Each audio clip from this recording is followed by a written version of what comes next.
Hello dear students, welcome to Gateway Classes. तो कैसी चली है तैयारी आपकी? तो आज हम एक ईएमआई के फर्स्ट यूनिट का वन शॉट तैयार करते हैं। ठीक है। और फर्स्ट यूनिट जो है आपकी, उसका एक बार सिलेबस देख लेते हैं ईएमआई में।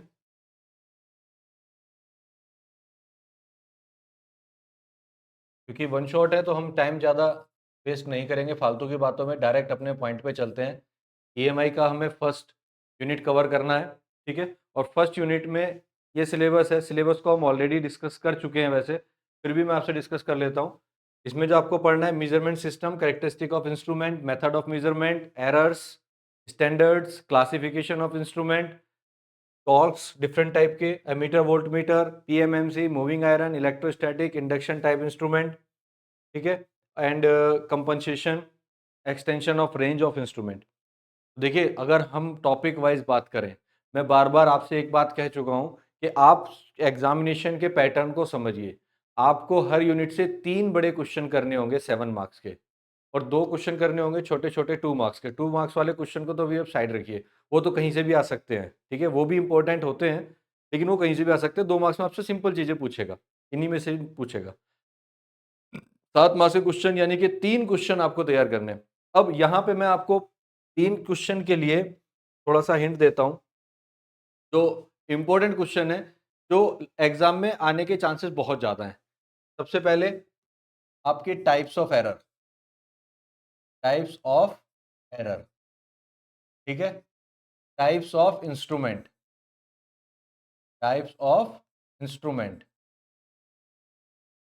ठीक है।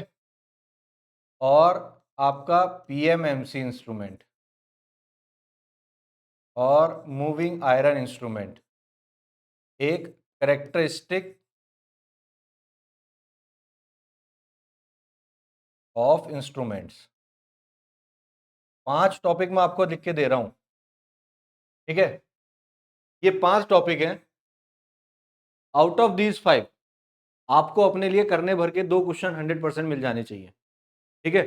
पढ़ने को हम पूरी यूनिट कवर करेंगे, लेकिन ये 5 क्वेश्चंस ऐसे हैं कि मिनिमम किसी को कुछ भी ना हो, अगर तैयार हो पाए तो एंड मोमेंट पे ये 5 क्वेश्चन तैयार करके जाए। हम 100% तो नहीं कह सकते, लेकिन हम, मुझे पूरा विश्वास है कि आपको यहां से ही आपका 100% कवर हो जाना चाहिए। एग्जाम में ये नहीं में से आपको 5 क्वेश्चन है। सेक्शन बी में आपके 1 क्वेश्चन आएगा, और सेक्शन सी में 2 क्वेश्चन आएंगे। टोटल 3 क्वेश्चन आएंगे, और इन 3 में से 2 क्वेश्चन आपको इन्हीं 5 टॉपिक में से मिल जाने चाहिए। ठीक है। तो ये 5 टॉपिक बहुत ज्यादा इंपॉर्टेंट है, बार बार रिपीट होते हैं क्वेश्चंस, इंपॉर्टेंट हैं और आते हैं। मतलब इतने बड़े सिलेबस में से मैं आपको केवल 5 क्वेश्चन करने के लिए दे रहा हूं। ये 5 क्वेश्चन तो आपको करने हैं, बाकी चाहे आप कर सकते हो तो बहुत अच्छी बात है। अगर आप सारे टॉपिक कवर कर सकते हैं तो वेल एंड गुड, लेकिन अगर कुछ को प्रॉब्लम हो रही है, नहीं कर पा रहे हैं, तो एटलीस्ट ये 5 क्वेश्चन आपके मोस्ट इंपॉर्टेंट है। मोस्ट इंपॉर्टेंट क्वेश्चन है, इनको तो आप करके जाइए ही जाइए।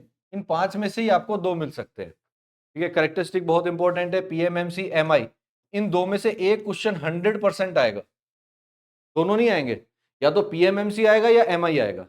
ये 2 में से एक क्वेश्चन जरूर आएगा, और ये आता ही है। अगर पीएमएमसी आया तो एमआई नहीं आया, एमआई आएगा तो पीएमएमसी नहीं आएगा। इन दोनों में से एक क्वेश्चन आपको 100% आएगा, और सिंपल क्वेश्चन आता है, construction and working of PMMC instrument. ज्यादा तक कहेगा डिफ्लेक्शन टॉर्क का फॉर्मूला ड्राइव कर दो, बस। ठीक है। टाइप्स ऑफ इंस्ट्रूमेंट कितने टाइप के होते हैं, ठीक है, वो आपको बताना है। एरर कितने टाइप्स की होती है, उसमें आपसे क्वेश्चन पूछ सकता है। और कैरेक्टरिस्टिक ऑफ इंस्ट्रूमेंट।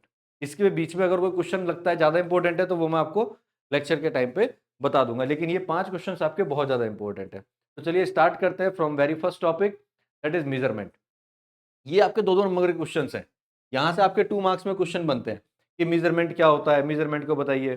ठीक है। तो मेजरमेंट क्या होता है वो आप बताएंगे कि भाई measurement is the result of comparison of standard and the unknown quantity. मतलब एक स्टैंडर्ड क्वांटिटी होगी आपके पास, और एक वो क्वांटिटी होगी जिसको मेजर करना है। जब उन दोनों को कंपेयर करते हैं, तो कंपेयर करने पर हमें पता चलता है कि स्टैंडर्ड के रेस्पेक्ट में इसकी ये वैल्यू है, फिर हम उसकी वैल्यू को पता कर पाते हैं। तो जब हम कंपैरिजन करते हैं, एक अननोन वैल्यू होगी हमारे पास, ठीक है, और एक मेजरेंड होगा, तब आपको रिजल्ट मिलेगा। ठीक है। तो जनरली ये न्यूमेरिकल वैल्यूज में आपको आंसर मिलता है। ठीक। और measurement is the process through which the physical parameter like heat, displacement, force, इन सब की रीडिंग कैसे मिलती है हमें, नंबर की फॉर्म में मिलती है। जैसे आपको इंस्ट्रूमेंट है, आपके पास एमीटर है तो वहां पे नंबर में 4 एम्पियर करंट है, वोल्ट मीटर है 2 वोल्ट है, 4 वोल्ट है, 12 वोल्ट है, ठीक है। फोर्स है, फोर्स की क्या यूनिट है, उसकी यूनिट में आपको मिल रही है। तो हीट है तो कितना टेम्परेचर है, 10 डिग्री सेल्सियस है, 20 डिग्री सेल्सियस है। तो न्यूमेरल की फॉर्म में आपको आंसर मिलता है, राइट। तो यही काम होता है मेजरमेंट का, ठीक है, कि आपको रीडेबल न्यूमेरिक क्वांटिटी में वो कन्वर्ट करके दे, जिसको आप रीड कर सको। भाई आप छू के तो बता ही सकते हैं ना कि ये चीज गर्म है या ठंडी है, लेकिन कितनी गर्म और कितनी ठंडी है एग्जैक्टली कैसे बताएंगे? तो उसको मेजर करना पड़ेगा, थर्मोमीटर से मेजर करना पड़ेगा, थर्मोकपल से मेजर करना पड़ेगा, तब आप बता पाएंगे कि इसका टेम्परेचर इतना है, ठीक है। तो वो काम किसने किया? इंस्ट्रूमेंट ने किया, जो आपको एग्जैक्ट वैल्यू बताता है कन्वर्ट करके, ठीक। इसके बाद method of measurement, direct method, indirect method. Direct method और इनडायरेक्ट मेथड, दो तरीके के मेथड होते हैं मेजर करने के, डायरेक्ट मेथड और इनडायरेक्ट। डायरेक्ट मेथड में क्या होता है कि आप कोई भी क्वांटिटी को डायरेक्टली मेजर कर सकते हो। आपने इधर क्वांटिटी को इनपुट दिया और आउटपुट पे आपको वही क्वांटिटी एज इट इज दिखाई देगी, ठीक है। जैसे कि आपने करंट को मेजर करना है, एमीटर लगाया तो एमीटर आपको करंट की वैल्यू डायरेक्ट दिखाएगा। वोल्ट मीटर लगाया तो करंट वोल्टेज की वैल्यू आपको डायरेक्टली वो दिखाएगा, ठीक है। और इसी तरह से अगर टेम्परेचर सेंसर कोई लगाया, वो टेम्परेचर डायरेक्ट दिखा रहा है आपको अगर, तो वो डायरेक्ट मेजरमेंट कहलाता है, जहां पे वो आपको वैल्यूज डायरेक्टली दिखा रहा है। इनडायरेक्ट में क्या होता है कि वो डायरेक्ट नहीं दिखाता है, वो इनडायरेक्टली आपको वैल्यू बताएगा, या आपको किसी फॉर्मूले की हेल्प से उसको डिराइव करना पड़ेगा, ठीक है ना। तो आपको क्या करना पड़ता है? डिराइव करना पड़ता है। जैसे रेजिस्टेंस आपको मेजर करना है, तो रेजिस्टेंस वो आपको मेजर करके नहीं दे रहा। अब कहोगे आप सर मल्टीमीटर से कर सकते हैं, यस कर सकते हैं, लेकिन अगर आपका मल्टीमीटर नहीं है या ओम मीटर नहीं है तो आप कैसे करोगे? आप वोल्टेज मेजर करोगे, आप करंट मेजर करोगे, ठीक है, फिर उन दोनों का रेशो निकालोगे, तब आप रेजिस्टेंस मेजर करके बताओगे। तो ये जो मेथड हुआ, ये इनडायरेक्ट मेथड हुआ कि आपने वोल्टेज निकाला, फिर करंट निकाला, फिर दोनों का रेशो लिया तो आपको रेजिस्टेंस मिला। That is the indirect method. इसी तरह से अगर आप किसी फॉर्मूले का यूज करके, किसी और तरीके का यूज करके कोई क्वांटिटी को निकालते हो, आप मेजर कुछ और कर रहे हो, लेकिन आप उससे डिराइव करके कुछ और वैल्यू निकाल रहे हो, तो वो कहलाता है इनडायरेक्ट मेजरमेंट, राइट। आगे बढ़ते हैं। Classification of instrument, important question है, ठीक है। इंपॉर्टेंट पीछे वाला क्वेश्चन भी था, ये भी इंपॉर्टेंट क्वेश्चन है। हालांकि यहाँ से क्वेश्चन जनरली 2 मार्क्स में ज्यादा पूछे जाते हैं, 2 मार्क्स में ज्यादा क्वेश्चन पूछ सकता है यहाँ से आपको, ठीक है। अब बात करते हैं क्लासिफिकेशन ऑफ इंस्ट्रूमेंट। यहां पर आपके दो इंस्ट्रूमेंट होंगे, एब्सोल्यूट इंस्ट्रूमेंट और सेकेंडरी इंस्ट्रूमेंट। जो बेसिक इंस्ट्रूमेंट होता है हमारा, वो एब्सोल्यूट इंस्ट्रूमेंट होता है। एब्सोल्यूट इंस्ट्रूमेंट का काम क्या है? It determines the magnitude of the quantity to be measured in term of the instrument parameter, in term of the instrument parameter. Instrument के पैरामीटर की टर्म्स में ये आपको आंसर निकाल के देगा। मतलब ऐसा नहीं है कि आपको करंट मेजर करनी है तो करंट की ही वैल्यू बताएगा, नहीं, ये आपको इंस्ट्रूमेंट के जो पैरामीटर, अब इंस्ट्रूमेंट के पैरामीटर क्या होंगे? अगर उसमें निडिल है तो वो घूम रही होगी, तो निडिल तो एंगल में डिफ्लेक्शन दे रही है ना, तो एंगल की फॉर्म में आपको आंसर मिल रहा होगा, कितना डिफ्लेक्शन हो गया, उससे आपको निकालना पड़ेगा। तो ये बेसिकली स्टैंडर्ड हमारे इंस्ट्रूमेंट होते हैं, जिनका यूज करते हैं हम सेकेंडरी इंस्ट्रूमेंट के कैलिब्रेशन करने में, ठीक है। तो ये हमारा कैसे, जैसे आपका एक एग्जांपल है इसका, टेंजेंट गैल्वेनोमीटर। अब टेंजेंट गैल्वेनोमीटर क्या करता है? करंट का मैग्नीट्यूड मेजर करता है जो उससे थ्रू पास हो रही है, और निकलता किस चीज से? Determined by the angle of the deflection. ये करंट नहीं मेजर कर रहा है, ये एंगल ऑफ डिफ्लेक्शन निकाल रहा है, उस एंगल का यूज करके आप करंट की वैल्यू को निकालोगे। तो ये एक एब्सोल्यूट इंस्ट्रूमेंट है जो करंट नहीं बता रहा है, करंट की वैल्यू निकालने के लिए डिफ्लेक्शन को यूज कर रहा है, ठीक है। तो इसका जो मेन फीचर है वो डिफ्लेक्शन है, और ये बहुत ज्यादा एक्यूरेट होते हैं। इसी का यूज करते हैं हम, जो सेकेंड इंस्ट्रूमेंट बनाएंगे, जो एमीटर बनाएंगे, उसको कैलिब्रेट करने में। कैलिब्रेट करने का मतलब होता है कि किस जगह पे जाके उसकी वैल्यूज को फिक्स कर दें, ताकि वो एग्जैक्ट रीडिंग आपकी मेजरमेंट के टाइम पे दे। तो उसके रेस्पेक्ट में कैलिब्रेट करना पड़ता है, ये आपको एग्जैक्ट रीडिंग देगा। तो ये कुछ इस तरह का अरेंजमेंट होता है, दो मैग्नेट होती हैं, ठीक है। अगर जो मैग्नेटिक फील्ड होता है इधर की तरफ, ये मैग्नेटिक फील्ड है, ये इसका हॉरिजॉन्टल कंपोनेंट है, तो ये थीटा डिस्प्लेसमेंट अगर दिखा रहा है, थीटा डिस्प्लेसमेंट दिखा रहा है, तो थीटा से हमने कैसे रिलेट किया कि B equal to B H tan theta हो जाता है, ठीक है। हालांकि ये आपको करना नहीं है, ये आपको करना नहीं है, ये केवल समझने के लिए, B equal to B H tan theta, और बी का फॉर्मूला होता है B equal to mu naught I into N upon two A. ये आपने फिजिक्स में पढ़ रखे हैं, मैग्नेटिक फील्ड का फॉर्मूला। यहां से अगर हम इसको यूज कर लें, इन दोनों फॉर्मूले का, तो आई इक्वल टू कितना हो जाएगा? B into two A upon mu naught into N. और बी की वैल्यू क्या है? थीटा पे डिपेंड कर रही है, फाई पे डिपेंड कर रही है। तो फाई को कैलकुलेट करने के बाद एरिया हमें कॉइल का पता है, ठीक है, मैग्नेटिक फील्ड कितना लगा रहे हैं वो हमें पता है, एन की वैल्यू नोन है हमारे पास, म्यू नॉट हमारे पास वैल्यू ऑलरेडी गिवन है, तो हमें क्या चाहिए, केवल थीटा की वैल्यू चाहिए, तो आप बी की वैल्यू कैलकुलेट कर लोगे, उससे हम सब कुछ कैलकुलेट कर पाएंगे। इस तरह से आप करंट को मेजर करते हो। तो ये होता है हमारा एब्सोल्यूट इंस्ट्रूमेंट, जिसका यूज करते हैं हम as a reference for secondary instrument. ठीक है, अब सेकेंडरी इंस्ट्रूमेंट की बात करेंगे, तो सेकेंडरी इंस्ट्रूमेंट डायरेक्ट आपको क्वांटिटी दिखाएंगे। ठीक है, डिफ्लेक्शन आपका जो भी दिखाएगा वो क्वांटिटी की फॉर्म में दिखाएगा। ठीक है, the calibration of the instrument with the standard instrument is essential for the measurement. Her instrument को कैलिब्रेट करना जरूरी होता है। आपने कोई इंस्ट्रूमेंट बनाया, आपको नहीं पता वो सही रीडिंग दे रहा है कि नहीं दे रहा है, तो आप क्या करेंगे, फर्स्ट उस इंस्ट्रूमेंट को कैलिब्रेट करना होता है with the help of standard instrument. उससे जब आप कैलिब्रेट कर लेंगे तब आपको पता चलेगा कि हाँ ये बिल्कुल मैच कर रहा है, इसका मतलब ये सही रीडिंग दे रहा है। तब आप उसको आगे जाके किसी को हैंड ओवर करेंगे कि आप इसका यूज कर सकते हैं, ये अब सही रीडिंग दे रहा है। तो उसको कैलिब्रेट करना बहुत जरूरी होता है। 3 तरह के हमारे इंस्ट्रूमेंट होते हैं, इंडिकेटिंग, रिकॉर्डिंग टाइप और इंटीग्रेटिंग। ठीक है, इंडिकेटिंग इंस्ट्रूमेंट क्या होते हैं, जो इंडिकेट करके वैल्यू बताते हैं आपकी। ठीक है, इंडिकेट करके पॉइंटर होता है, पॉइंटर मूव करता है, जैसे एमीटर और वोल्टमीटर होता है, तो वो इंडिकेट करता है कि 2 एम्पियर पे जाकर रुक जाएगी नीडल, 4 पे रुक जाएगी, तो वो इंडिकेट करके रिजल्ट देगा। तो वो हो गया आपके इंडिकेटिंग टाइप। रिकॉर्डिंग टाइप क्या होंगे, जिसमें क्वांटिटी को कंटिन्यूसली रिकॉर्ड करता रहता है, जैसे आपके ईसीजी हो गया, ईएमजी हो गया। ठीक है, ये रिकॉर्डिंग टाइप होते हैं, कंटिन्यूस आपकी रीडिंग को रिकॉर्ड करते रहते हैं, रिकॉर्ड उसका बनता रहेगा, वो रिकॉर्डर टाइप हो गए।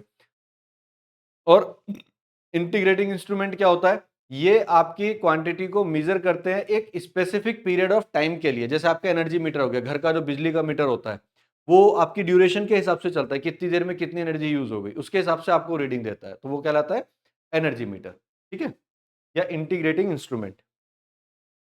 अब इसके बाद आता है types of instrument based on working. ठीक है, तो बेस्ड ऑन वर्किंग अगर हम बात करें, depending upon the way of electrical instrument, जैसे भी हम उसको इन क्या बोलते हैं उसको, क्लासिफाई कर सकते हैं। बेस्ड ऑन वर्किंग दो तरीके के होते हैं जनरली, जो हम यूज करते हैं हमारी लैबोरेटरीज में, आपने खूब किए होंगे एक्सपेरिमेंट। ठीक है, वहां पे आपने दो तरीके के इंस्ट्रूमेंट देखे होंगे। एक तो वो होता है जिसमें निडल डिफ्लेक्ट करती है, आपने जैसी क्वांटिटी दी, निडल डिफ्लेक्ट करके सीधे 2 पे पहुंच गई, 4 पे पहुंच गई, आपको रीडिंग मिल गई, वो कहलाता है डिफ्लेक्शन टाइप इंस्ट्रूमेंट। एक इंस्ट्रूमेंट ऐसा होता है जिसके निडल को आप वैल्यू को एडजस्ट करके 0 पे लेके आते हो, उसकी रीडिंग को एडजस्ट करके आप 0 पे लेके आओगे, तब जाके आपको रीडिंग एग्जैक्टली मिलेगी। तो आप उसको कितना एडजस्ट कर रहे हो उसको 0 बनाने के लिए, ठीक है, वो रीडिंग के बेसिस पे आप कंक्लूजन निकालते हो कि क्या वैल्यूज हैं, वो कहलाते हैं हमारे नल टाइप इंस्ट्रूमेंट। नल मतलब जिसकी रीडिंग को आप 0 बनाते हो जबरदस्ती। ठीक है, अगर कुछ बच्चों ने पुरानी वो देखी हो, जैसे पुरानी बुलेट होती थी, तो पुरानी बुलेट में जब आपको स्टार्ट करना होता था, पुरानी वाली की बात कर रहा हूँ, ये आजकल वाली नहीं, उसमें पहले हमें उसको हीट करना पड़ता था। तो उसमें पहले हम 0 पे मैच करते थे उसको, ठीक है, और जब वो मैच हो जाती उसके बाद स्टार्ट करते तभी वो स्टार्ट होती थी। तो इस तरह का कुछ मीटर स्केल होता है जहां पे आपको वैल्यू को 0 पे सेट करना होता है, वो कहलाता है हमारे नल टाइप इंस्ट्रूमेंट। और डिफ्लेक्शन तो आपको पता ही है, आपने सारे यूज किए, वो ज्यादा डिफ्लेक्शन ही होते हैं। आपकी जो बाइक में, कार में एनालॉग मीटर होते हैं, वो सब डिफ्लेक्शन टाइप इंस्ट्रूमेंट है। ठीक है, तो ये डिफ्लेक्शन टाइप इंस्ट्रूमेंट आपको दिख ही रहा है। ठीक, डिफ्लेक्शन टाइप इंस्ट्रूमेंट में क्या होता है कि दो आपकी मैग्नेट है, एक सेकेंड, कुछ इस तरह का इंस्ट्रूमेंट होता है। यहाँ पे देखिए आप, ये आपकी मैग्नेट है, ठीक है, दो परमानेंट मैग्नेट है। इसके बीच में आपने क्या किया, ये एक कॉइल रखी है,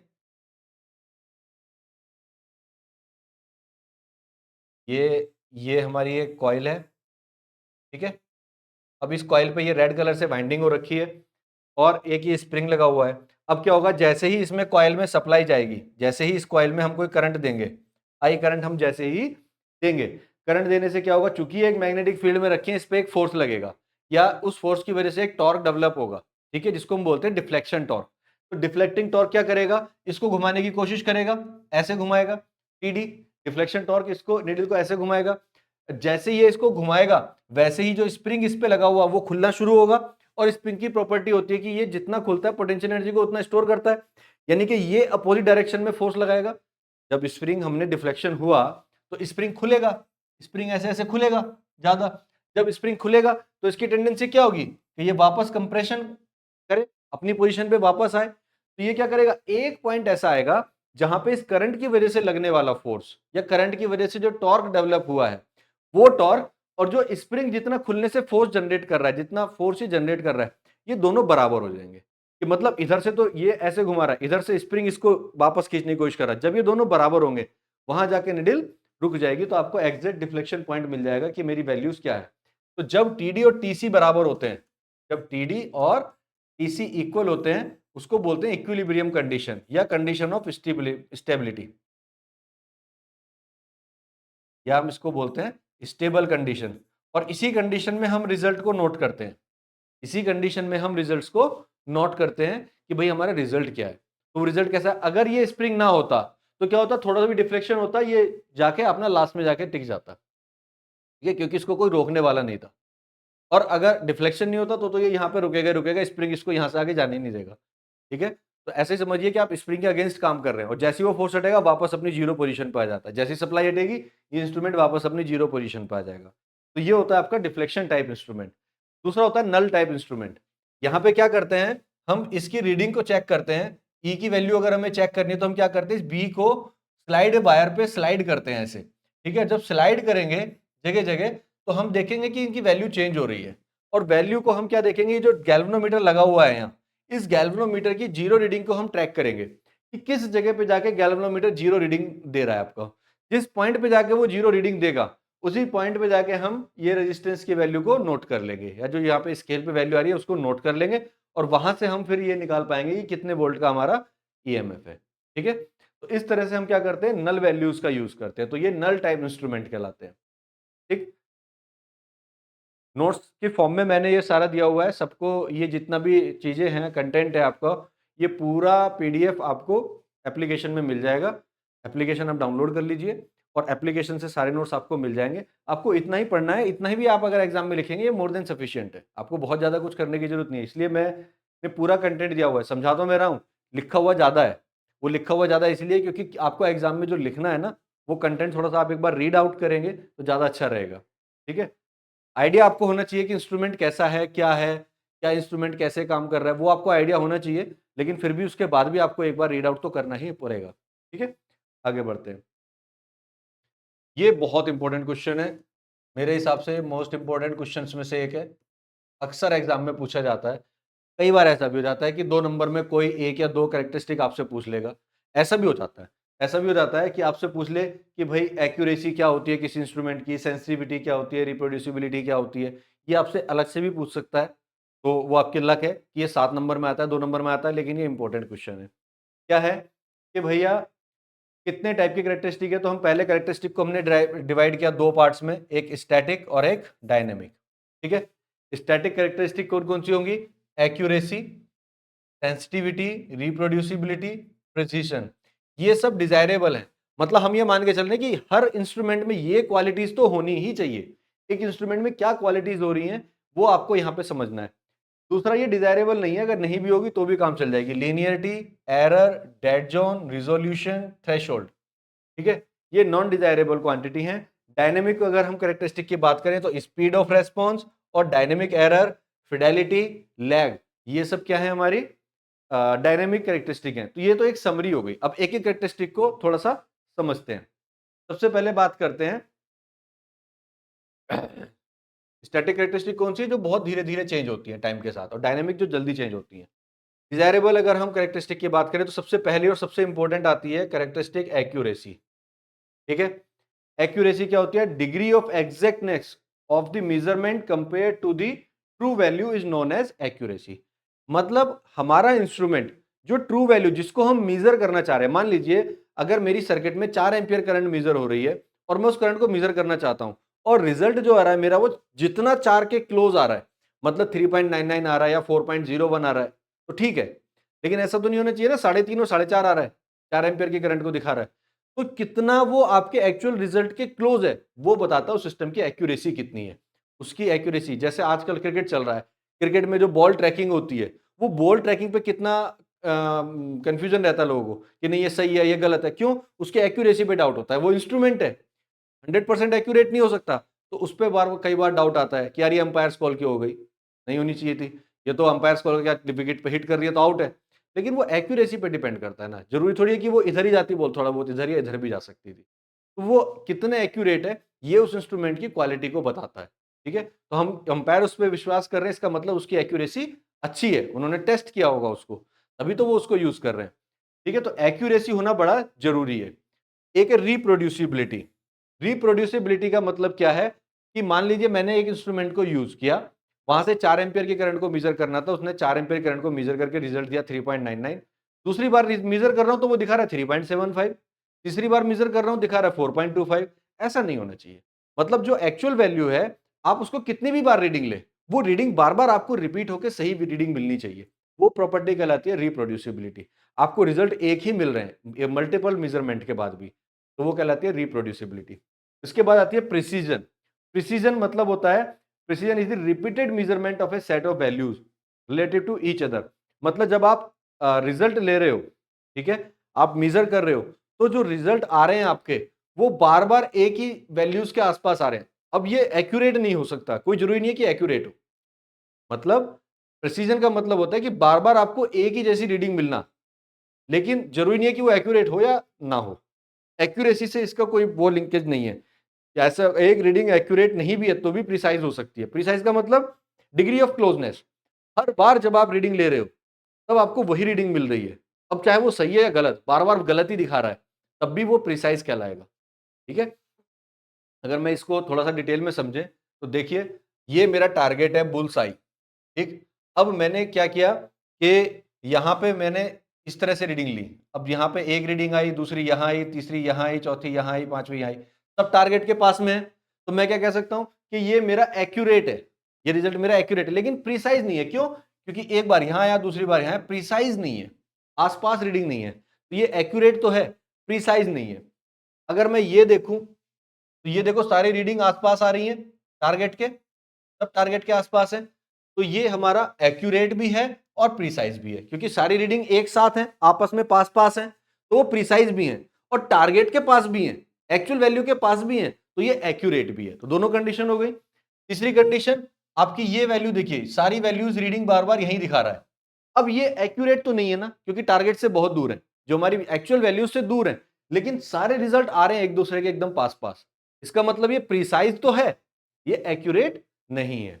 इसी तरह से अगर आप ये देखें कि एक रीडिंग यहां आ रही, एक यहां आ रही है, एक यहां आ रही है, एक यहां आ रही है, एक यहां, अब ना तो ये प्रिसाइज है क्योंकि रिपीट नहीं हो रही है सारी वैल्यूज, और ना ही ये इसके पास आ रही है, तो ये एक्यूरेट भी नहीं है। तो ना तो ये एक्यूरेट है, ना ये प्रिसाइज है। तो ये डिफरेंस होता है प्रिसीजन और एक्यूरेसी में। बहुत इंपॉर्टेंट क्वेश्चन है, अक्सर पूछ लिया जाता है, और 2 नंबर में भी पूछा जा सकता है कि एक्यूरेसी क्या होती है, प्रिसीजन क्या होता है, दोनों में डिफरेंस क्या है, कंफ्यूजन रहता है। ठीक है, दोनों को लगता है कि एक ही जैसी चीज है। सेंसिटिविटी, सेंसिटिविटी का मतलब क्या है कि कितना इनपुट देके हमें आउटपुट देखने को मिल जाता है। ठीक है, अब ऐसा समझिए आप कि आपका इंस्ट्रूमेंट है और आपको उसमें थोड़ी सी करंट गई और वो रिजल्ट ही नहीं दिखा रहा, उसकी सेंसिटिविटी कम है। जब ज्यादा करंट आएगी तभी वो रिजल्ट दिखा रहा है, ऐसा है। तो जो मिनिमम वैल्यू पे रिजल्ट वो दिखाना है, वो उसकी सेंसिटिविटी को डिफाइन करता है कि कितनी कम वैल्यू के लिए भी ये आउटपुट को या डिफ्लेक्शन को शो करता है। That property is known as sensitivity. ठीक है, and the reciprocal of sensitivity is called as deflection factor. This is the formula for sensitivity. ठीक है, change in output upon change in input. Input में change होने के बाद output में कितना चेंज आ रहा है, वो उसकी सेंसिटिविटी को डिफाइन करता है। ठीक है, आगे बढ़ते हैं। सेंसिटिविटी के बाद रिजोल्यूशन। रिजोल्यूशन का मतलब होता है मिनिमम कितनी क्वांटिटी को आप मेजर कर सकते हो। जैसे स्केल होता है ना, स्केल में जो उसका रिजोल्यूशन है वो 1 mm का होता है, जो स्केल आप नॉर्मली यूज करते हो। ठीक है, लेकिन अगर इससे छोटा यूज करना है तो आप वर्नियर कैलिपर यूज कर रहे हो। ठीक है, तो अलग अलग इंस्ट्रूमेंट के अलग अलग रिजोल्यूशन होते हैं। जितना कम रिजोल्यूशन होगा, जितना ज्यादा रिजोल्यूशन होगा, जितनी मिनिमम क्वांटिटी, अगर 1 mm है तो अगर एरर हमारी 1 mm से कम की है तो उसको हम डिटेक्ट नहीं कर सकते। ठीक है ना, तो जितना ज्यादा रिजोल्यूशन होगा उतनी एरर हमारी कम होने के चांसेस होंगे, उतनी एक्यूरेट रीडिंग हमें मिलेगी। ठीक है, तो रिजोल्यूशन ये हुआ।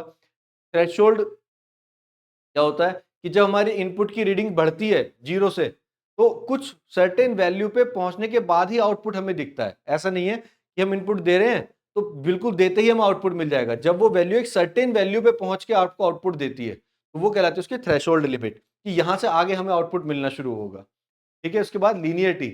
लीनियरिटी का मतलब क्या है कि जो आपका इंस्ट्रूमेंट है वो एक लीनियर मैनर में आपको रीडिंग दे रहा है। मतलब आप जितनी वोल्टेज बढ़ा रहे हो उसी हिसाब से करंट बढ़ रहा है, जिस हिसाब से करंट बढ़ा रहे हो वोल्टेज बढ़ रहा है, उसी हिसाब से वो लीनियरली आपको कैरेक्टरिस्टिक शो करके देता है। एरर क्या होती है? जो भी हमारी मेजर्ड वैल्यू है और ट्रू वैल्यू है, हमारी जो एक्चुअल वैल्यू है वो और जो हम मेजर कर रहे हैं उन दोनों का डिफरेंस इज एरर। कितनी वैल्यू है, कितना बता रहा है, दैट इज द एरर। चल रहे हो आप 80 की स्पीड पे, मीटर आपका दिखा रहा है 75 किलोमीटर की स्पीड, तो 5 किलोमीटर की एरर वो दिखा रहा है इंस्ट्रूमेंट, राइट।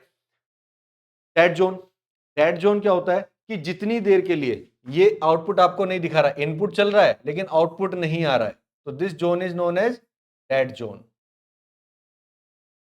ठीक है ना, ये कहलाता है हमारा dead zone. Speed of response, कितनी जल्दी हमारा रेस्पॉन्स हमें मिलता है, इनपुट हमने दिया, कितनी जल्दी हमारा रेस्पॉन्स हमें मिलता है, जितनी जल्दी मिल जाएगा उतना अच्छा उसको माना जाता है, तो ये डायनेमिक कैरेक्टरिस्टिक है। तो ये हो गई हमारी स्पीड ऑफ रेस्पॉन्स। लैग, कितनी देर में हमें रिजल्ट मिलता है, कितना डिले हमें मिल रहा है, तो वो कहलाता है लैग, इसी से रिलेटेड है। स्पीड कम होगी तो लैग बोलते हैं, अच्छी होगी तो स्पीड ऑफ रेस्पॉन्स, उसको ज्यादा बोल दिया। डायनेमिक एरर, अब ये देखिए डायनेमिक एरर क्या है? True value of quantity that varies with respect to time and the indicated value of the instrument. Time के साथ जो वेरी हो रही है एक्चुअल वैल्यू वो, और जो इंस्ट्रूमेंट इंडिकेट कर रहा है, उन दोनों का डिफरेंस कहलाता है डायनेमिक एरर। ठीक है। और फिडेलिटी होती है फेथफुल रिप्रोडक्शन, जो आपका रिजल्ट आपको बार बार जेन्युइन रिजल्ट अगर मिल रहा है, उसको हम बोलते हैं कि कितना जेन्युइन रिजल्ट हमारा इंस्ट्रूमेंट हमें दे रहा है, उसको हम बोलते हैं फिडेलिटी या फेथफुल रिप्रोडक्शन। फेथफुल रिप्रोडक्शन मतलब हम उस पर ट्रस्ट कर सकते हैं, बार बार वही रिजल्ट, हमें सही रिजल्ट बार बार लाके दे रहा है, तो वो कहलाता है उसकी फिडेलिटी। आगे बढ़ते हैं, एरर्स इन मेजरमेंट। सबसे पहले एरर आती है लिमिटिंग एरर। लिमिटिंग एरर को एक बार पढ़ लेते हैं। The limiting deviation of the measured value from the true value is known as the limiting error और guaranteed error. Such type of error is fixed on the instrument. मतलब आपने instrument देखा है, रेजिस्टेंस आपने पढ़ा है, रेजिस्टेंस का colour coding आपने पढ़ी होंगी, कैसा होता है वो, उसमें टॉलरेंस दी होती है ना, +-10%, +-5%। तो ऐसे ही हर इंस्ट्रूमेंट में एरर भी इंडिकेटेड होती है कि भाई जो इसका रिजल्ट है वो +-5% तक हो सकता है। एरर जो है इसमें वो +-5%, +-2% हो सकती है। तो वही होती है हमारी लिमिटिंग एरर, कि कितना ये एरर दे सकता है, राइट। तो इसको हम डिफाइन करते हैं, एक्चुअल वैल्यू हो गई ए और ये हो गई हमारी मेजर्ड वैल्यू एएस और डेल ए, ये हमारी लिमिटिंग एरर होगी। डेल ए क्या होगी हमारी लिमिटिंग एरर। डेल ए क्या है, लिमिटिंग एरर। तो यही +-2%, 3% जितना भी होता है, ये हमारी रेटेड वैल्यू है, ये हमारी एक्चुअल वैल्यू है। ठीक है। अगर हम बात करें रिलेटिव लिमिटिंग एरर, तो रिलेटिव लिमिटिंग एरर क्या होगी, एक्चुअल वैल्यू के रेस्पेक्ट में एरर कितनी है, तो del A upon A S. यहां से अगर हम देखें, यहां से अगर हम देखें तो del A upon A S आ जाएगा। डेल ए को हम क्या लिख सकते हैं, ई नॉट, या एरर, ये एब्सोल्यूट एरर। एब्सोल्यूट एरर कितनी होती है, ये हो जाएगी एक्चुअल वैल्यू यानी कि E A, sorry, measured value minus standard value A S upon A S. तो यहां से इसको हम सॉल्व करके फॉर्मूले को इस तरह से भी लिख सकते हैं। इस फॉर्मूले को अगर हम देखें तो ऐसे भी लिख सकते हैं कि E naught equal to E R into A S, ये हमारी एब्सोल्यूट एरर है। ठीक है। और यहां से हम इस फॉर्मूले को डिराइव करके ऐसे भी लिख सकते हैं कि A equal to A S plus del A S plus E R into A S, यानी कि A S equal to A plus minus epsilon R, इस तरह से भी निकाल सकते हैं। या epsilon epsilon R equal to कितना हो जाएगा, A minus A S upon A S. तो ये 4-5 फॉर्मूले हैं जो आपको यूज करने होते हैं, आप यूज कर सकते हो आराम से। लिमिटिंग एरर आप रेस्पेक्ट, जब हम बात करते हैं रिलेटिव एरर, तो रिलेटिव का मतलब होता है कि एक्चुअल वैल्यू के रेस्पेक्ट में या फिर मेजर्ड वैल्यू के रेस्पेक्ट में कितनी वैल्यूज है। तो ये जो स्पेसिफाइड वैल्यू है, जो रेटेड वैल्यू है, उसके रेस्पेक्ट में कितनी एरर है, ये वो बताता है। ठीक है। देखिए एग्जांपल दिया हुआ है कि एक 0 से 150 वोल्ट का वोल्टमीटर है, लिमिटिंग एरर कितनी है 1% की। ठीक है, +-1% हो सकता है रिजल्ट हमारा। Of full scale reading, the voltage measured by the instrument is 75 volt. 75 volt वो मेजर कर रहा है। Calculate the limiting error in percentage. Range आपको दी हुई है, फुल स्केल रीडिंग कितनी है 150 वोल्ट। ठीक है, तो डेल ए कितना हो गया, epsilon R into A S. कितनी एरर थी हमारी 0.01 इंटू फुल स्केल डिफ्लेक्शन कितना है 150, यानी कि 1.5 वोल्ट की वो एरर आपकी हो सकती है। अब अगर 1.5 वोल्ट की एरर हो सकती है तो कितना हो जाएगी actual value, 75 plus minus 1.5 volt. सीधे सीधे आंसर आ जाएगा। फॉर्मूले में रखोगे तो भी यही, नहीं तो प्लस माइनस 1.5 वोल्ट कर दीजिए आप। जो एक्चुअल मेजर्ड वैल्यू है इसमें +-1.5 वोल्ट की एरर आ सकती है। ठीक है। तो ये हो गया। अब एरर्स इन मेजरमेंट करने में क्या क्या एरर आती हैं जब आप मेजरमेंट करते हो। तो देखिए इन एरर को 3 कैटेगरी में हमने डिवाइड किया। First gross error, second systematic error, third random error.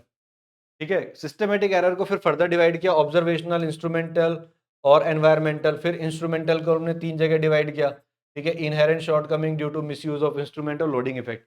आगे बढ़ते हैं, इसी को समझते हैं। ग्रॉस एरर क्या होती है? जो एरर हमसे मेजर करते हुए होती है। रीडिंग आ रही थी 4 एम्पियर, पढ़ लिया उसको 3 एम्पियर, हो गई ना गलती। तो ये इस तरह की जो ह्यूमन एरर होती है, हम रीडिंग को जल्दबाजी में रीड आउट कर लेते हैं, या आपको कनेक्शन कहीं और बनाना था, बना दिया कहीं और, रीडिंग गलत आ गई, उसी को नोट कर लिया। तो जब हमारी वजह से, इंस्ट्रूमेंट तो ठीक है बट हमसे ही उससे रीडिंग सही से नहीं ली गई, तो हम उसको क्या बोलते हैं कि ये हमारी ग्रॉस एरर है। तो इस तरह की जो एरर होती है उनको हम क्या बोलते हैं? Gross error. कैसे कम कर सकते हैं? रीडिंग को ध्यान से लें, कनेक्शन सही से बनाएं, रीडिंग केयरफुल्ली लें, एक की बजाय 2 बार रीडिंग लें कम से कम। इसीलिए आपसे लैब में जब आप एक्सपेरिमेंट करते हो तो आपसे कहा जाता है कि आप 4-5 रीडिंग लीजिए, ठीक है ना, ताकि आपका जो रिजल्ट है वो ज्यादा एक्यूरेट आए। ठीक है, तो मल्टीपल रीडिंग्स लीजिए बार बार, ताकि आपकी जो रीडिंग है वो गलत ना आए। एक और एरर थी रैंडम एरर।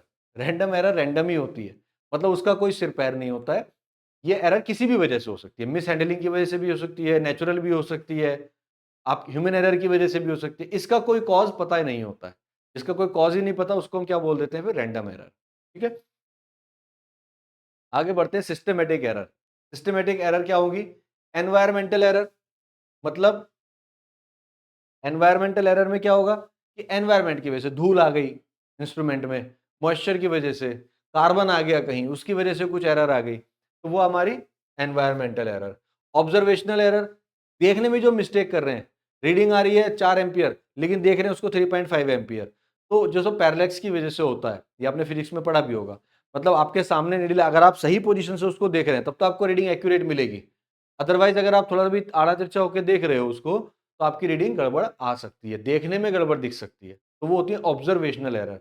इसीलिए हम क्या करते हैं, जब इंस्ट्रूमेंट में पीछे मिरर लगा होता है, हम देखते हैं कि जो मिरर में इमेज बन रही है और जो निडल है वो बिल्कुल एक लाइन में आनी चाहिए, आगे पीछे आनी चाहिए, तब रीडिंग एग्जैक्ट होती है। इसीलिए मिरर लगाते हैं एग्जैक्ट रीडिंग लेने के लिए, तो वो एरर कहलाती है हमारी ऑब्जर्वेशनल एरर। और तीसरी है इंस्ट्रूमेंटल एरर। तो ये आपकी इंस्ट्रूमेंट की वजह से हो सकती है, इंस्ट्रूमेंट में कुछ कमी हो सकती है, मिसयूज की वजह से उसका अलाइनमेंट गड़बड़ा गया हो, ठीक है, आप मिस हैंडल करो, उसका वेट डिस्टर्ब हो गया हो, उसका स्प्रिंग आपने जबरदस्ती उसको खींच दिया हो, कोई भी एरर हो सकती है। इंस्ट्रूमेंट को मिस हैंडल करने की वजह से भी हो सकती है, लोडिंग इफेक्ट की वजह से होता है, कई बार आप जितनी उसकी कैपेसिटी नहीं उससे ज्यादा लोड उस पर डाल देते हो तो उसकी वजह से भी एरर आ जाती है। तो ये सिस्टमेटिक एरर होती है। इसी में टाइप ऑफ सिस्टमेटिक एरर में अगर इंस्ट्रूमेंटल की कैटेगरी की बात करें तो inherent error, shortcoming of instrument, miss handling, ठीक है, जो भी होती है, और मैकेनिकल स्ट्रक्चर की वजह से जो उनमें एरर आती हैं वो हमारी इनहेरेंट शॉर्टकमिंग में आ जाती हैं, जो नेचुरली जब हम लेके आए हैं उसको तो वो पहले से ही है, उसमें उसमें हम कुछ कर नहीं सकते। ठीक है, मिसयूज की वजह से आ सकती है, अगर हम मिसयूज प्रॉपरली कर रहे हैं, एक अच्छा इंस्ट्रूमेंट भी अगर मिसयूज कर रहे हैं उसका, सही से यूज नहीं कर रहे हैं, तो भी वो गलत रीडिंग आपको देगा। ठीक है, तो ऐसा जरूरी नहीं है कि इंस्ट्रूमेंट में कोई कमी थी, इंस्ट्रूमेंट ठीक था लेकिन आप उसका सही से यूज नहीं कर पा रहे, तो वो मिसयूज में कैटेगरी में आ जाता है। लोडिंग इफेक्ट की वजह से हो सकती है। ठीक है, तो ये 3 चीजें थी जो सिस्टमेटिक एरर में आई आपकी। इसके बाद करते हैं स्टैंडर्ड ऑफ मेजरमेंट। ये कोई इतना इंपॉर्टेंट क्वेश्चन नहीं है, हालांकि चलिए ठीक है, फिर भी 3 स्टैंडर्ड 4 स्टैंडर्ड है। आप देखिए, सबसे पहले वर्ल्ड लेवल पे, इंटरनेशनल, कंट्री लेवल पे, ये हो गया ग्लोबल लेवल पे। ठीक है, ये हो गया आपका कंट्री लेवल पे। ठीक, ये हो गया आपका इंडस्ट्री लेवल पे, और ये हो गया आपका लोकल, या जो भी हम यूजर है, कंज्यूमर है, जो भी यूज कर रहा है उस इंस्ट्रूमेंट को, ये उसके लेवल पे।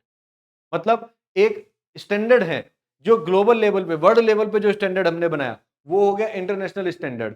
जैसे कि हमारा इंटरनेशनल ओम।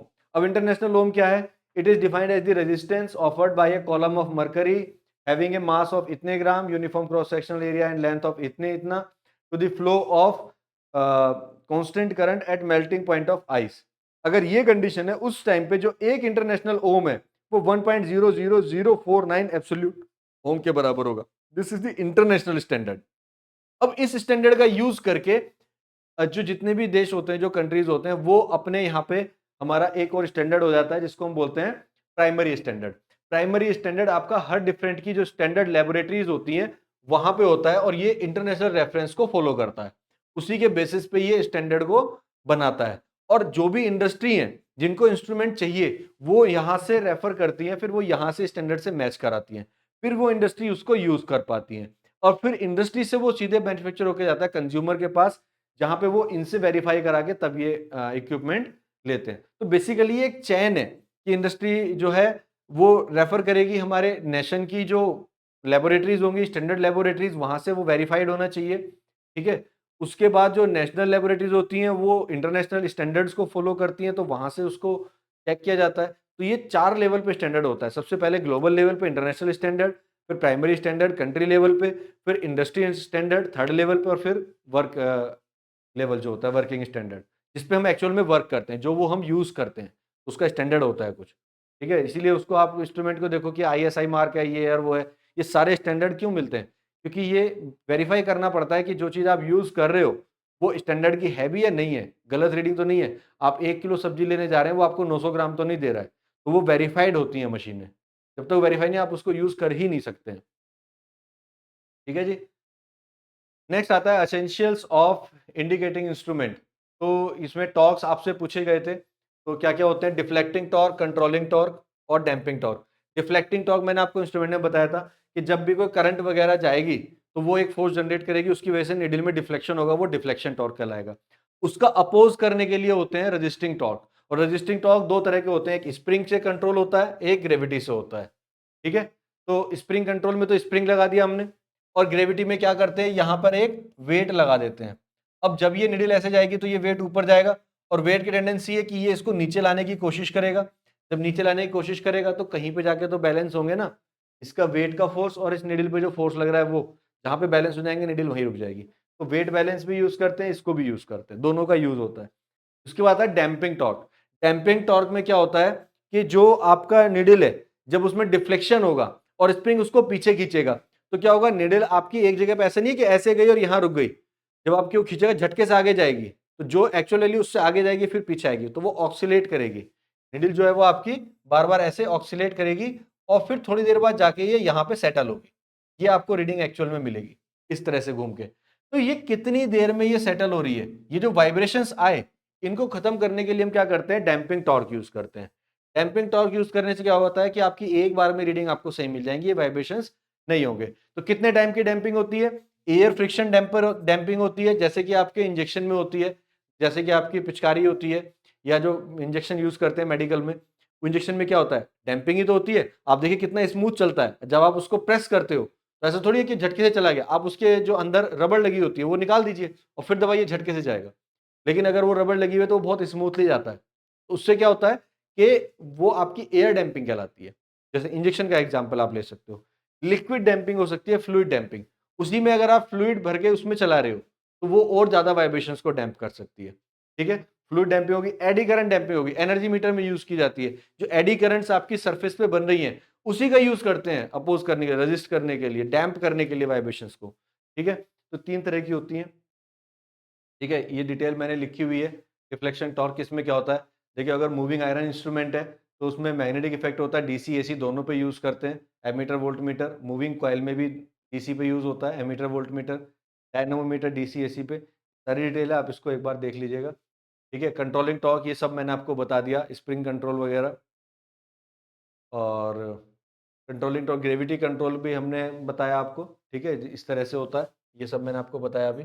जब ये यहाँ जाएगा तो ये डब्ल्यू टी कॉस थीटा हो जाएगा। डब्ल्यू कॉस थीटा को बैलेंस करने के लिए जो कंट्रोलिंग टॉर्क है, T C is directly proportional to W sine theta into L. इसमें आप देखिए तो ये के साइन थीटा आ जाएगा, और दोनों टॉर्क अगर बराबर करने हैं स्टेबिलिटी के केस में, टी सी बराबर टी डी, बताया था ना। तो टी सी बराबर टी डी हमें करना है, टी सी कितना, के साइन थीटा, थीटा पे डिपेंड कर रहा है, और ये किसके इक्वल हो जाएगा, के इंटू आई के, यानी कि जो आई है, ये जो डिफ्लेक्शन टॉर्क है ये हमारा आई पे डिपेंड कर रहा है, लेकिन ये जो आई है ये हमारी थीटा पे डिपेंड कर रही है। तो कितना एंगल ये चला, कितना एंगल ये मूव किया, ये उस पर डिपेंड करेगा। तो जब ये करंट और थीटा आपस में एक दूसरे को बैलेंस करेंगे, वहां जाके टीसी बराबर टीडी होगा, ठीक है। तो ये डिफ्लेक्शन टॉर्क होता है। एक बार रीड करना है आपको, ये सब मैं आपको बता चुका हूँ, एयर डैम्पिंग और फ्रिक्शन डैम्पिंग, तो इसमें ज्यादा टाइम नहीं लगा रहा है। एडी करंट आपकी इसमें यूज होती है। हाँ जी, अब बात करते हैं अपने एमीटर और वोल्ट मीटर की, ठीक है? ये हमारे इंस्ट्रूमेंट आने शुरू हो गए अब। एमीटर, वोल्ट मीटर, ये देखिए इतना जनरल टॉपिक है, हालाँकि एग्ज़ाम में जनरली पूछा नहीं जाएगा, क्योंकि एमीटर, वोल्ट मीटर बहुत तरीके से दे रखा है, इसमें देने वाला भी सोचता है किस तरीके से पूछें इसको, तो इतना इम्पोर्टेंट नहीं है यहाँ पे। और एमीटर और वोल्ट मीटर ये हमारे इंस्ट्रूमेंट की एप्लीकेशन है। आप पीएमएमसी इंस्ट्रूमेंट को एज़ ए एमीटर भी यूज़ कर सकते हो, एज़ ए वोल्ट मीटर भी यूज़ कर सकते हो। आप एमआई इंस्ट्रूमेंट को एज़ ए एमीटर भी यूज़ कर सकते हो, एज़ ए वोल्ट मीटर भी यूज़ कर सकते हो। तो पीएमएमसी और एमआई इंस्ट्रूमेंट है जो एमीटर भी हैं, उन्हीं को तो हम एज़ ए एमीटर और वोल्ट मीटर यूज़ कर रहे हैं। दैट इज़ द रीज़न कि ये एमीटर और वोल्ट मीटर को डायरेक्टली नहीं पूछता है। हाँ, यहाँ पे वर्किंग की फॉर्म में हम उसको डिफाइन कर सकते हैं कि अगर हम एमीटर और वोल्ट मीटर की बात करें, तो एमीटर क्या होता है? Ammeter is used to measure current और volt meter is used for the measurement of voltage, ठीक है? और कंस्ट्रक्शन सेम होती है, रेजिस्टेंस का डिफरेंस होता है, ठीक है? एमीटर में वो सीरीज में लगा होता है, वोल्ट मीटर में पैरेलल में लगा होता है, ठीक है? और अगर हम लॉस की बात करें, तो एमीटर के साथ सीरीज में रेजिस्टेंस होता है। हम मान के चल रहे हैं, अगर आइडियल केस में इसको 0 ले लेते हैं और इसको बहुत हाई या इन्फिनिटी ले लेते हैं, ठीक है? तो ये तो बात हुई एमीटर, वोल्ट मीटर की। इसके बाद बात करते हैं पीएमएमसी इंस्ट्रूमेंट, मोस्ट इंपॉर्टेंट। और इसको मैं आपको डिफ्लेक्शन टॉर्क में बता भी चुका हूँ। देखो कितनी बार आता है ये। वही चीज़ है यार, बार-बार बता रहा हूँ एक ही चीज़ को। ये मैग्नेट है, एन और एस, इसके बीच में कॉइल रखी हुई है, ये वाइंडिंग हो रखी है। ये मैंने पहले भी दिखाया था आपको। इसी को सप्लाई देते हैं। जिस करंट को मेजर करना है वो करंट इस कॉइल से ही होके जाएगी। ये इसके ऊपर स्प्रिंग लगा हुआ है। अब जब इस कॉइल को करंट मिलती है, तो ये मैग्नेटिक फील्ड में रखी हुई है चूँकि, तो इस पे एक डिफ्लेक्शन टॉर्क जनरेट होगा। वो टॉर्क की वजह से क्या ये घूमेगी, ये नीडल ऐसे जाएगी, इस पे टॉर्क लगेगा टीडी। ये स्प्रिंग लगा हुआ है, जब ये नीडल इधर जाएगी तो ये स्प्रिंग खुलना शुरू होगा, तो ये इस पे कंट्रोलिंग टॉर्क लगाएगा टीसी। जब ये दोनों टॉर्क आपस में बराबर हो जाएंगे, तब जाके आपकी नीडल रुक जाएगी और आपका जो क्या बोलते हैं रीडिंग है वो आपको दिखाई देनी शुरू हो जाएगी, ठीक है? तो इस तरह से ये मेजरमेंट होता है। पीएमएमसी इंस्ट्रूमेंट मैंने जो डिफ्लेक्शन टॉर्क में जब बता रहे थे तब भी ये चीज बताई थी, ठीक है? तो इसी तरह का कुछ अरेंजमेंट होता है। ये अरेंजमेंट मैं आपको बता चुका हूँ, ये पूरा डिफाइन करा हुआ है हमने, ठीक है, कैसे होता है, ठीक है? ये तो चीज़ हो चुकी है। अब अगर कंस्ट्रक्शन की बात करें, तो कंस्ट्रक्शन में देखिए क्या-क्या पार्ट होंगे। मूविंग कॉइल, ये जो कॉइल है, ये हमारे एक कॉइल। मैग्नेट सिस्टम, ये जो मैग्नेट सिस्टम है नॉर्थ और साउथ, ये मैग्नेट सिस्टम। कंट्रोल स्प्रिंग, यहाँ जो स्प्रिंग लगे होंगे ये स्प्रिंग, ठीक है? यहाँ ये जो स्प्रिंग लग रहा है, this is the control spring, ठीक? डैम्पर, ये लगा डैम्पर आपका, ठीक है? इसमें डैम्पर नहीं लगाया गया, इसमें डैम्पर का यूज नहीं हुआ। डैम्पर भी पार्ट होता है, उसको बैलेंस करने के लिए डैम्पर इसमें हमने नहीं दिखाया।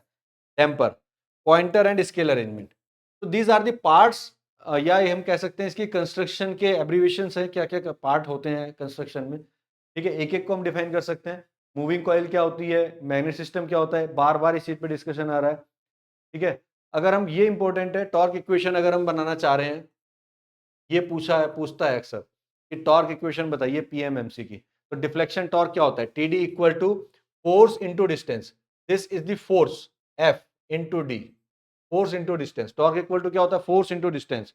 और करंट जब फ्लो होती है उसकी वजह से फोर्स कितना होता है, F equal to B I L, ये आपने पढ़ा है, ठीक है ना? और F equal to B I L, तो N इंटू बी, एन क्या नंबर ऑफ टर्न्स, तो कितना टर्न्स है, तो N into B I L into D. अब हमने क्या किया, करंट को बाहर निकाल दिया, I को, N बी एल और डी, इसको हमने G मान लिया, ये हमने G को कांस्टेंट मान लिया। तो कंट्रोलिंग टॉर्क क्या होगा, ये तो हुआ डिफ्लेक्शन टॉर्क। कंट्रोलिंग टॉर्क क्या डिपेंड करेगा, थीटा पे, कितना मूव कर गया, तो T C equal to K theta.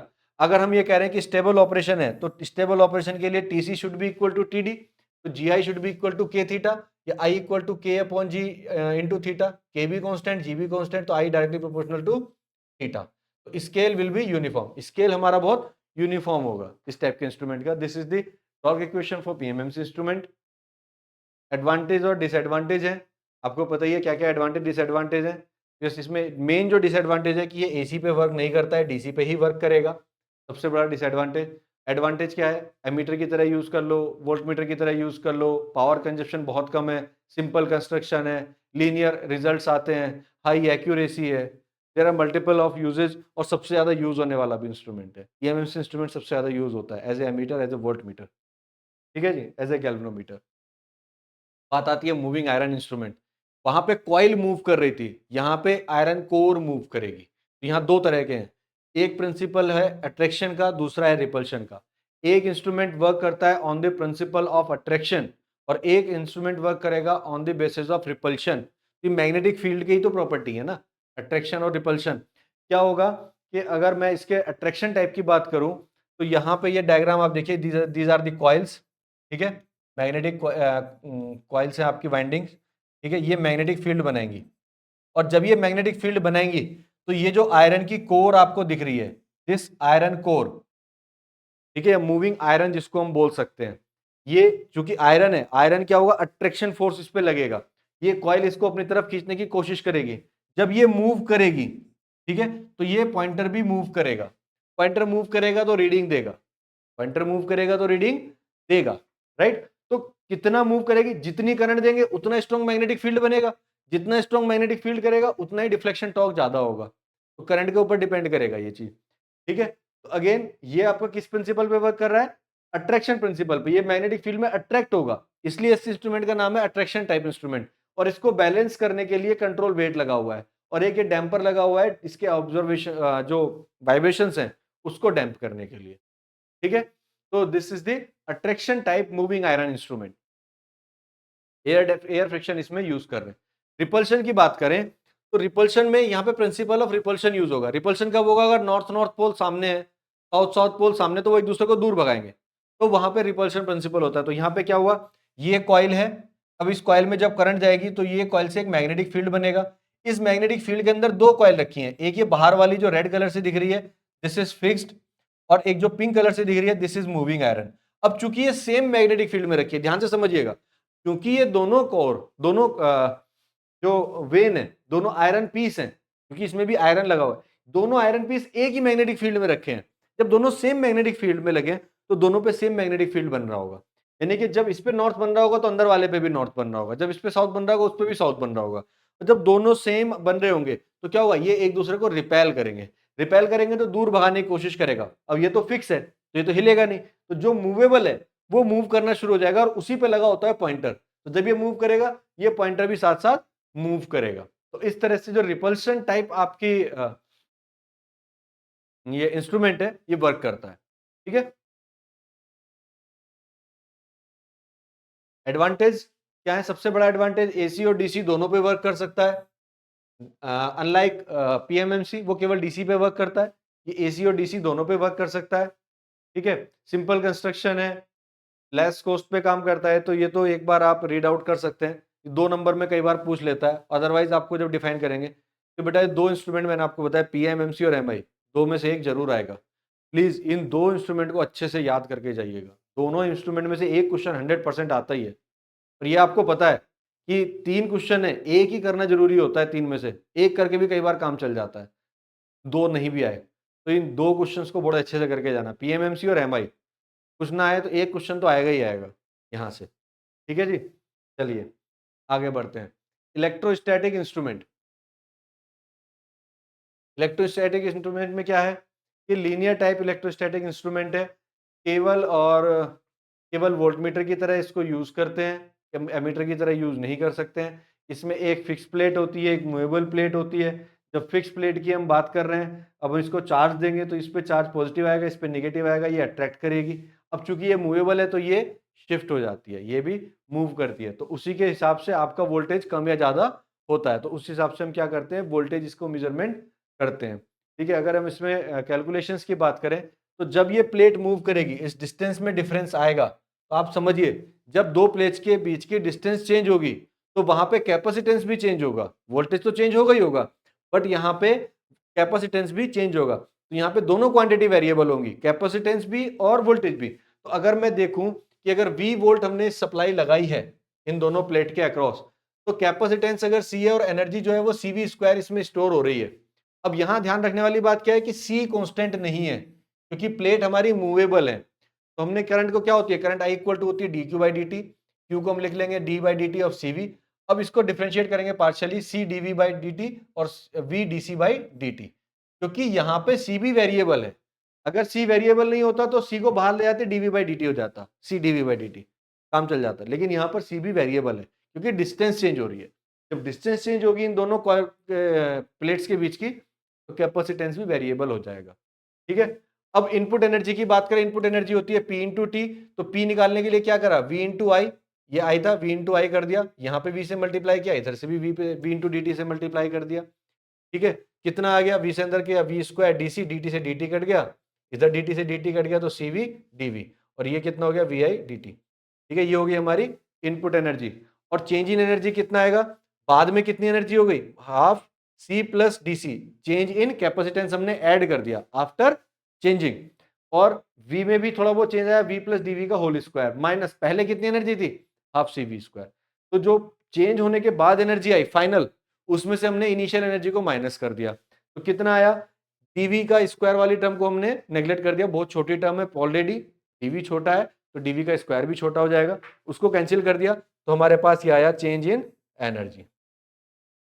Right, अब हम निकालें law of conservation of energy से, input energy should be equal to output energy plus change in energy, change in energy, change in energy. तो V square DC, तो ये formula हमारा यहां से सीधे आ गया उठ के, ये तो हमारी इनपुट एनर्जी हो गई। आउटपुट एनर्जी कितनी होगी, एफ इंटू डी एक्स, ये तो आउटपुट पे आया, कितना फोर्स लगा, कितनी डिस्टेंस कवर की, तो F into D x, plus change in energy कितनी थी, ये हमने भी निकाली, इसको हमने बराबर रख दिया, इसको सॉल्व कर लिया, तो एफ इक्वल टू आ गया half V square D C by D X, this is the final force. ठीक है, तो इस तरह से आप इस इंस्ट्रूमेंट का यूज कर सकते हैं, ये फाइनल इक्वेशंस होंगी इसमें। अब एक आता है इलेक्ट्रोस्टैटिक इंस्ट्रूमेंट।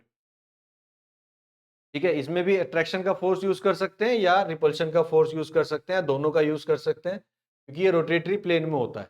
ठीक है, एक प्लेट मूवेबल होती है, एक प्लेट फिक्स होती है, ऊपर वाली प्लेट फिक्स है, नीचे वाली रोटेशन पे है। ठीक है, तो हमने देखा लीनियर मूवमेंट में क्या होगा, एफ इक्वल टू दिस, और अगर एंगुलर मूवमेंट है, चूंकि यहाँ पे मूवमेंट एंगुलर है तो थीटा की फॉर्म में मूवमेंट हो रहा है, तो यहाँ पे बस क्या करना है, डी एक्स की जगह डी थीटा कर देना है, तो यहाँ पे डी थीटा हमने कर दिया, टॉर्क निकल के आ गया। कंट्रोलिंग टॉर्क हमारा हेयर स्प्रिंग से मिल रहा है, तो थीटा पे होगा TC equal to K theta, दोनों को इक्वल कर दिया स्टैंडर्ड वैल्यू के लिए, थीटा इक्वल टू दिस, या theta will be directly proportional to V square, क्योंकि बाकी सब चीजें तो कांस्टेंट है, डीसी बाई डी टी 1/2 के, ये सब कांस्टेंट है, तो छोड़ देंगे। Theta is directly proportional to V square, V square का जब स्क्वायर वाली टर्म आ गई, यानी कि स्केल इसका नॉन लीनियर होगा, स्केल इसका कैसा होगा, नॉन यूनिफॉर्म स्केल होता है इसका, इस इंस्ट्रूमेंट का स्केल कैसा होगा, नॉन यूनिफॉर्म होगा। ठीक है, these are the advantages and disadvantages of electrostatic instrument, दोनों क्वांटिटी मेजर कर सकते हैं। ठीक है, और इसकी हायर वैल्यू ऑफ वोल्टेज भी मेजर कर सकते हैं। ठीक, करंट मेजर नहीं कर सकते, स्केल यूनिफॉर्म नहीं है, ये इसके डिसएडवांटेजेस है। ठीक है, करंट को मेजर नहीं कर सकते, बहुत सारे ऑपरेटिंग फोर्स इसमें लगे होते हैं जिनका मैग्नीट्यूड छोटा होता है, जिसकी वजह से रीडिंग इसमें इतनी एक्यूरेट आपको नहीं मिलेगी। ठीक है, तो these are the electrostatic instrument. बात आती है इंडक्शन टाइप इंस्ट्रूमेंट, ये इंस्ट्रूमेंट आपको कई बार पढ़ना है, ये भी आप नेक्स्ट चैप्टर में भी पढ़ेंगे। ठीक है, तो इसमें क्या है, इसके अगर हम पार्ट्स की बात करें, तो जो एनर्जी मीटर आपने पहले जो चलते थे, अब तो पता नहीं आप लोगों ने देखा भी नहीं देखा, लेकिन पहले चलते थे डिस्क वाले एनर्जी मीटर चलते थे, ये वही इंस्ट्रूमेंट है, तो ये इंडक्शन के प्रिंसिपल पे वर्क करता है, that's why this type of instruments are known as induction type instrument, क्योंकि ये प्रिंसिपल ऑफ इंडक्शन पे वर्क करता है, और इंडक्शन का प्रिंसिपल आपको पता ही है क्या है।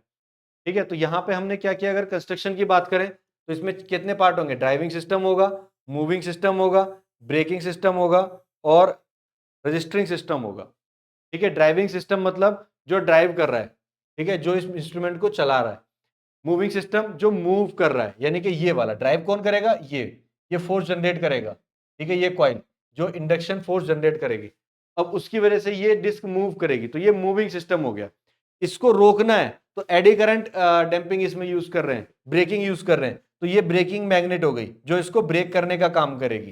ठीक है, ब्रेकिंग मैग्नेट, तो ये ब्रेकिंग सिस्टम हो गया। रजिस्टरिंग सिस्टम जो इसकी रीडिंग्स को नोट करेगा, जो मीटर में आगे पैनल लगा होता है जिसमें रीडिंग आती थी कि आज हमारी कितनी यूनिट यूज हो गई, वो आपका रजिस्टरिंग सिस्टम होता है। ठीक है, तो इसमें हम क्या करते हैं कि जो हमारा मेन ड्राइविंग सिस्टम है उसको हमने सप्लाई से कनेक्ट किया, वी वोल्टेज से कनेक्ट कर दिया।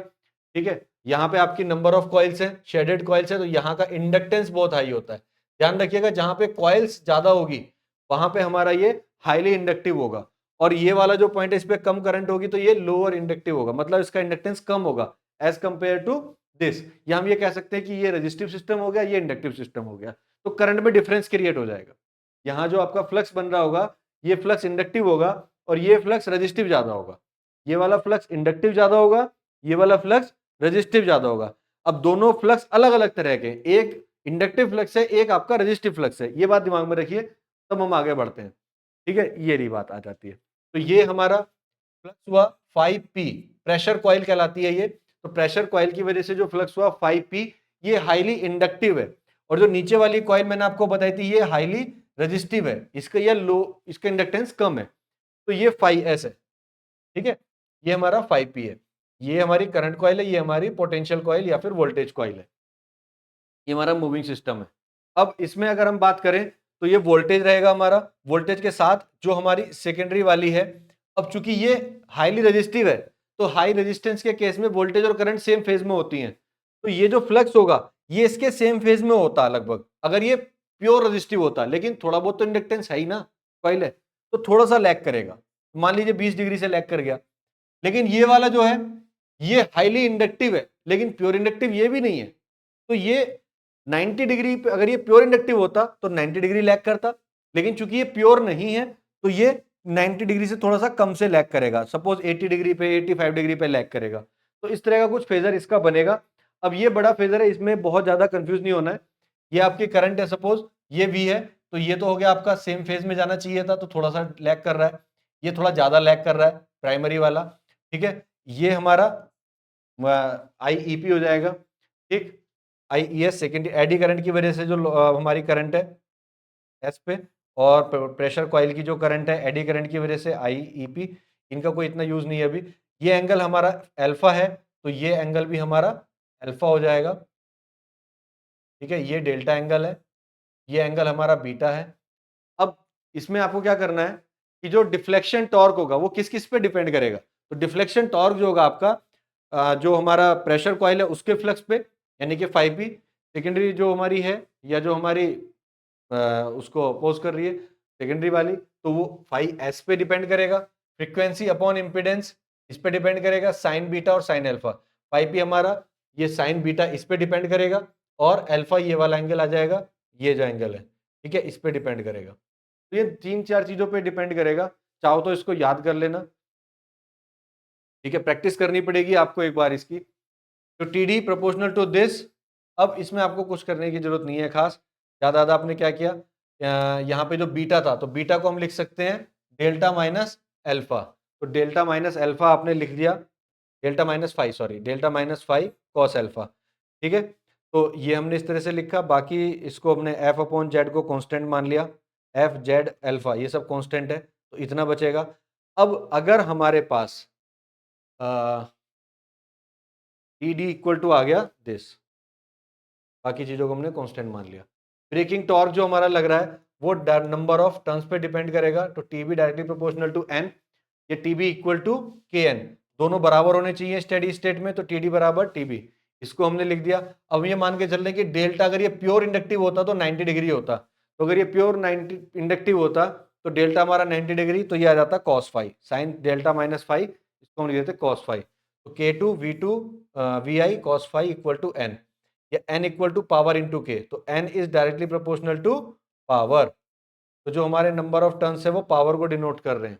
ठीक है, यहाँ से पावर आपको ये रीड आउट करके दे रहा है, और अगर इसी को इंटीग्रेट कर देते तो ये एनर्जी को रीड आउट करके देता। ठीक है, तो ये एनर्जी मेजर करने के लिए काम आता है। अब एक इंपॉर्टेंट टॉपिक आता है, range of extension of PMMC instrument. PMMC instrument की रेंज को कैसे एक्सटेंड कर सकते हैं, कैसे इसकी रेंज को हम बढ़ा सकते हैं। तो मान लीजिए कि ये एक अमीटर है और ये 2 एम्पियर तक मीजर कर सकता था।